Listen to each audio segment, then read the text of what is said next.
Hello विद्यार्थियों, आप सभी को मेरा नमस्कार। आप सभी का मोस्ट वेलकम आपके अपने यूट्यूब चैनल आर्ट स्टूडियो में। आज की क्लास में हम आपको पेज संख्या 31 जो कि प्राचीन साहित्य कला में हम लोग चल रहे थे, यूथ सॉल्व हो रहा है इस क्लास में। और क्वेश्चन नंबर यूथ से 11वां प्रश्न है और हमारे क्लास में पहला प्रश्न है। ये कौन से प्राचीन ग्रंथ में यह युक्ति है, कलानाम प्रवरम चित्रम धर्मार्थ काम मोक्षदम। यह प्रश्न कई बार आ चुका है और ये एक श्लोक है, कलानाम प्रवरम चित्रम धर्मार्थ काम मोक्षदम। इसमें यह प्रश्न पूछा जा रहा है कि यह श्लोक किस ग्रंथ में लिया गया है या किस ग्रंथ से लिया गया है। तो विद्यार्थियों, ऑप्शन है चित्रसूत्रम, वाल्मीकि रामायण, चित्रलक्षणा और नाट्यशास्त्र। तो राइट आंसर है चित्रसूत्र।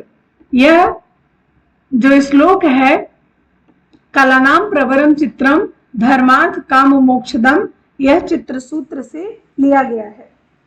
चित्रसूत्र में एक और भी बहुत फेमस, बहुत प्रसिद्ध श्लोक है, वो क्या है कमेंट्स बॉक्स में जरूर लिखें। क्वेश्चन नंबर दूसरा देखिएगा। क्वेश्चन दूसरा कह रहा है, विष्णु धर्मोत्तर पुराण में मुख्य रंग कितने बताए गए हैं। ऑप्शन है 4, 5, 6 और 7। राइट आंसर है 5। 5 में विद्यार्थियों कौन कौन से वे रंग हैं, इनके विषय में भी आप जान लें। ऐसे करके आप लर्न कर सकते हैं। कपिला सनी, काला, पीला और लाल। कपिला हो गया और सनी मतलब स से सफेद और न से नीला। तो ये रंग है विष्णु धर्मोत्तर पुराण में या चित्रसूत्र में 5 प्रकार के रंग बताए गए हैं। नेक्स्ट क्वेश्चन है क्वेश्चन नंबर 3 देखिएगा। भरत मुनि के नाट्यशास्त्र में स्थायी भावों की संख्या कितनी है। स्थायी भाव 8 है या 64 है या 49 है या 9 है। राइट आंसर है 8 स्थायी भाव है। आपको कमेंट्स बॉक्स में ये उत्तर देना है, अस्थायी भावों की संख्या कितनी है। नेक्स्ट क्वेश्चन है क्वेश्चन नंबर 4 देखिएगा। वास्तु विद्या का विशद विवेचन किसमें किया गया है। तो वास्तु विद्या का विशद विवेचन के लिए ऑप्शन है देवता मूर्ति प्रकरण, रूप मंडन, अपराजित पृच्छा, मानसोल्लास। इसका जो राइट आंसर है विद्यार्थियों, अपराजित पृच्छा।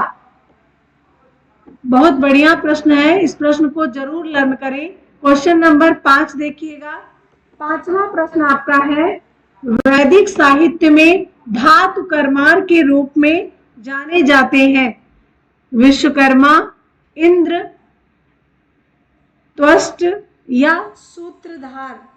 तो विद्यार्थियों, वैदिक साहित्य में धातु कर्मार के रूप में विश्वकर्मा जाने जाते हैं। ए ऑप्शन आपका सही है। नेक्स्ट क्वेश्चन है क्वेश्चन नंबर 6 देखिएगा। कौशेय वस्त्र होते हैं, कैसे होते हैं कौशेय वस्त्र। ऊनी होते हैं या सूती या रेशमी या इनमें से कोई नहीं। तो रेशमी होते हैं। कौशेय वस्त्रों का उल्लेख ग्रंथों में मिलता है और ये रेशमी होते हैं। नेक्स्ट क्वेश्चन है क्वेश्चन नंबर 7 देखिएगा। समाज की भौतिक आवश्यकताओं की पूर्ति करती है, कौन सी कला करती है। उपयोगी कला या व्यावसायिक कला, काव्य कला या संगीत कला या नाट्य कला। तो उपयोगी कला जो कि कला के मुख्य भाग में एक है, वही समाज की भौतिक आवश्यकताओं की पूर्ति करती है। राइट आंसर आपका उपयोगी कला है। नेक्स्ट क्वेश्चन क्वेश्चन नंबर 8 देखिएगा। किस भारतीय ग्रंथ में रस सिद्धांत पर चर्चा की गई है। रस सिद्धांत के लिए सबसे महत्वपूर्ण ग्रंथ है नाट्यशास्त्र। नाट्यशास्त्र में पहली बार रसों की व्याख्या की गई। रसों के जन्मदाता हैं भरत मुनि और रसों का पहला विवेचन किया गया नाट्य शास्त्र में। क्वेश्चन नंबर 9 देखिएगा। नेक्स्ट क्वेश्चन, क्वेश्चन नंबर 9, कलाओं में चित्रकला को सर्वोच्च स्थान किस पुराण में दिया गया है? अग्नि पुराण, विष्णु धर्मोत्तर पुराण या ब्रह्म पुराण या गरुड़ पुराण? विद्यार्थियों, कलाओं में चित्रकला को जो सर्वोच्च स्थान मिला है वह विष्णु धर्मोत्तर पुराण में मिला है। विष्णु धर्मोत्तर पुराण कभी पूछा जाएगा कि किस लिए प्रसिद्ध है? चित्रकला, मूर्तिकला, वास्तुकला या एक वैदिक ग्रंथ है ये? तो ये वैदिक ग्रंथ है। कला से इसका बहुत मतलब नहीं है, लेकिन कुछ कलाओं का वर्णन यहाँ मिलता है। क्वेश्चन नंबर 10 देखिएगा। उस एक को चुनिए जो अन्य तीन से भिन्न है, मतलब असंबद्ध बताइए, ये प्रश्न कह रहा है। चित्र, मूर्ति, संगीत या नृत्य? तो इसका जो राइट आंसर है विद्यार्थियों, चित्र, मूर्ति, संगीत या नृत्य। तो इसमें चित्र दिखाई देता है, मूर्ति दिखाई देती है और संगीत भी दिखाई देता है, लेकिन नृत्य भी दिखाई देता है, लेकिन संगीत सुनने की कला है, श्रव्य कला के अंतर्गत है, इसलिए संगीत आपका उत्तर सही हो जाएगा।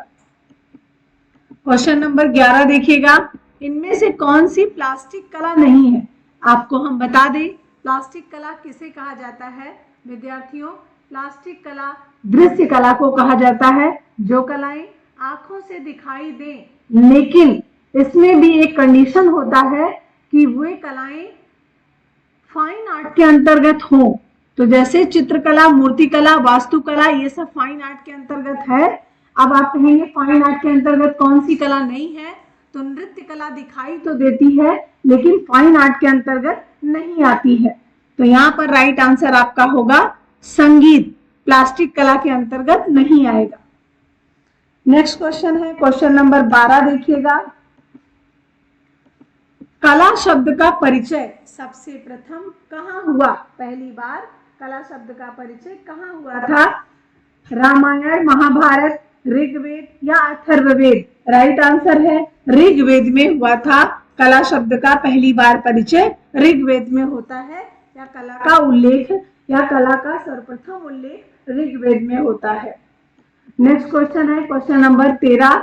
उपयोगी कला का संबंध किससे है? मूर्तिकला, वास्तुकला, संगीत कला या आभूषण से?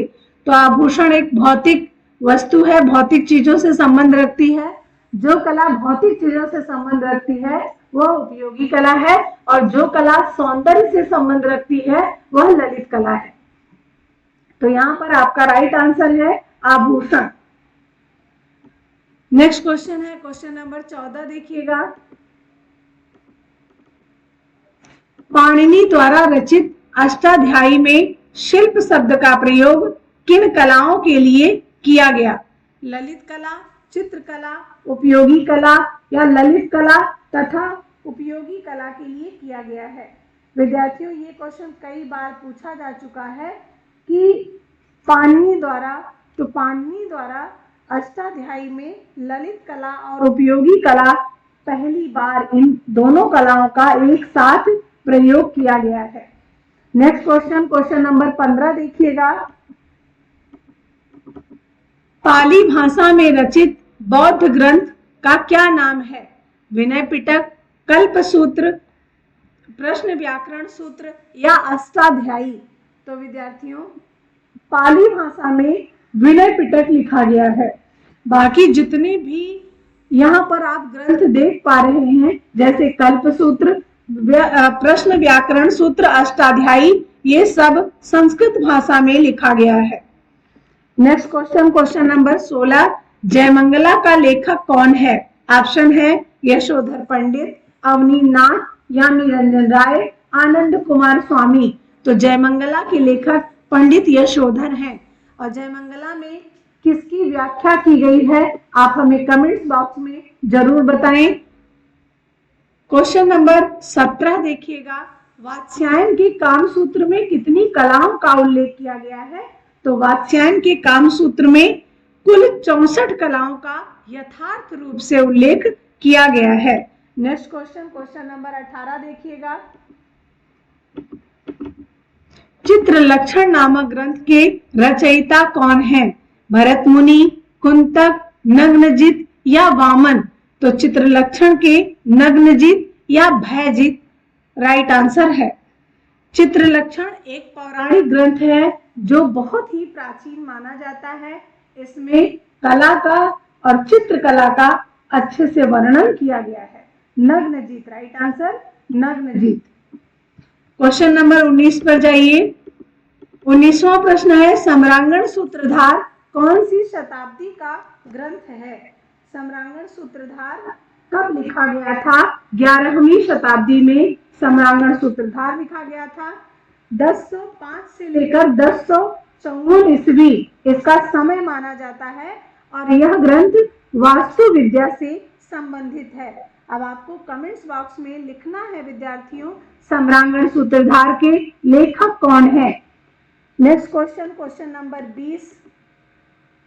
राजकुमार अनिरुद्ध का चित्र महाभारत के अनुसार किसने बनाया था? चित्रलेखा या उषा या ए व बी दोनों या इनमें से कोई नहीं? विद्यार्थियों अच्छा प्रश्न है। उषा और अनिरुद्ध की प्रेम कथा को चित्रलेखा ने बनाया था और इसका उल्लेख महाभारत में मिलता है। और उषा एक राजकुमारी थी, अनिरुद्ध एक राजकुमार था और चित्रलेखा एक परिचारिका थी। उषा ने जब स्वप्न में राजकुमार अनिरुद्ध को देखा तो अपनी दासी से, अपनी जो कार्य करने वाली उनकी नौकर थी चित्रलेखा, उससे सब कुछ बताया और उसने जो है एक काल्पनिक चित्र बनाया जो कि इसको मेमोरी ड्राइंग भी कहेंगे। तो राइट आंसर है चित्रलेखा। क्वेश्चन नंबर 21 देखिए। चित्रसूत्र में कितने अध्याय हैं? 10, 9, 5 या 7? तो चित्रसूत्र में कुल 9 अध्याय हैं विद्यार्थियों। राइट आंसर है आपका 9। इसमें 9 अध्याय हैं। अब आपको कमेंट्स बॉक्स में बताना है कि 9 अध्याय कहां से कहां तक का विष्णु धर्मोत्तर पुराण का अध्याय लिया गया है। नेक्स्ट क्वेश्चन है क्वेश्चन नंबर 22 देखिएगा। चित्रसूत्र किस पुराण से संबंधित है? गरुड़ पुराण, पद्म पुराण, विष्णु धर्मोत्तर पुराण या भागवत पुराण? तो चित्रसूत्र विष्णु धर्मोत्तर पुराण से संबंधित है। विष्णु धर्मोत्तर पुराण का एक भाग है चित्रसूत्र।